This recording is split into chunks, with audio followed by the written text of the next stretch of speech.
to take a quick look at 1980s Blood Beach.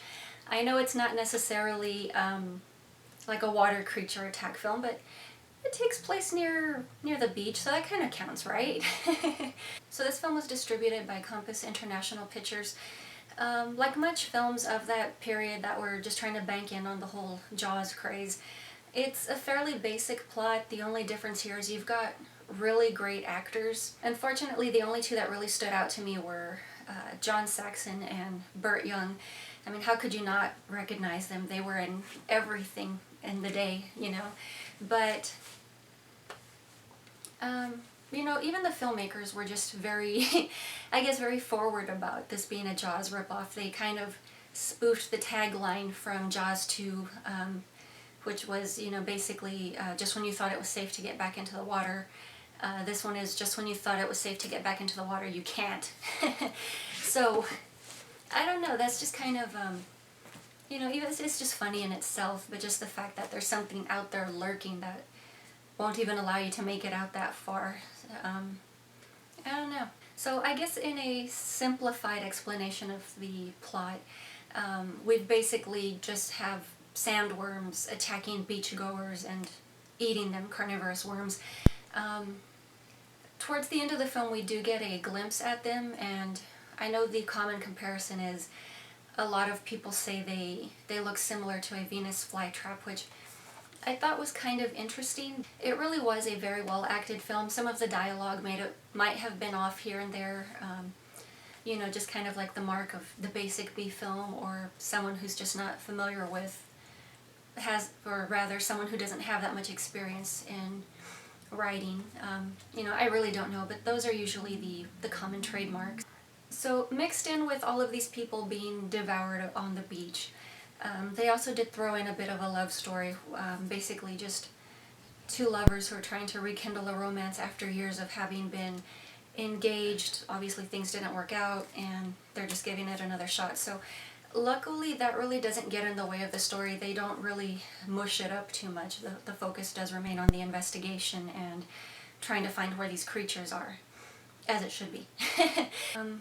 I'd have to say one of the funnier scenes in this film was, you know, the scene prior, so I'll just set this up really quick. The scene prior, there was a would-be rapist who was going to force himself on a woman.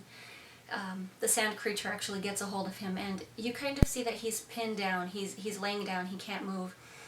In the next scene, the following day, when the police are investigating, two little kids run up to the officers and... We found it! We found it! We found the guy's wiener! Oh! Come over here, moose-faced little life kids. Give me, look. It's just so hilarious, the cops' reaction, or just the fact that kids would do that, which, you know, totally realistic, but it's just hilarious. So in the great tradition of monster films, they do find the sandworm's lair and they blow up the monster to smithereens. But yeah, it's,